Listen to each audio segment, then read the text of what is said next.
Ne crains point, désormais tu seras pécheur de l'homme. Luc chapitre 5 verset 10. Jésus a monté sur la barque de Simon. Pour que sa parole se répande, il a besoin de celui qui va devenir son serviteur.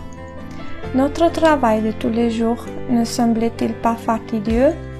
Ce que nous avons oublié, c'est que le Seigneur Jésus peut monter dans notre barque et s'associer à notre travail. Non seulement il le peut, mais il le veut.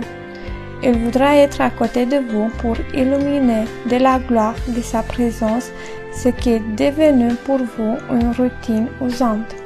Laissons-le monter dans notre barque et nous verrons que sa présence se fera sentir.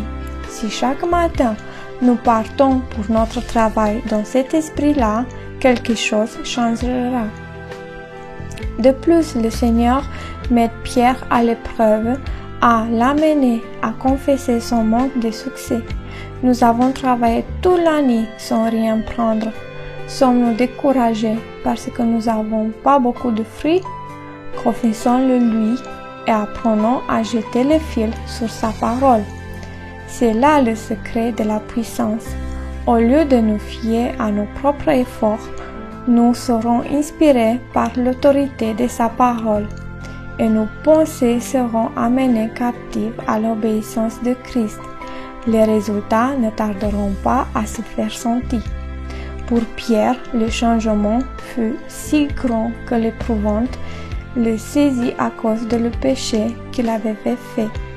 Quand le Seigneur et sa parole prennent place dans notre vie, un changement radical s'ennuie. Ce qui est mort est vivifié, ce qui est stérile devient fructueux. Le découragement fait place à une pleine espérance, ce qui paraît impossible devient possible. Notre divin Maître accomplit son œuvre merveilleuse. Quand il y aura en nous aucune recherche de gloire personnelle et que toute confiance en la chahi aura été enlevée, nous serons dans la position où le Maître pourra préciser son appel. Le Seigneur pourra alors nous dire ce magnifique mot. Désormais, ne crains point. Désormais, tu seras pécheur de l'homme. Il nous attend au bord.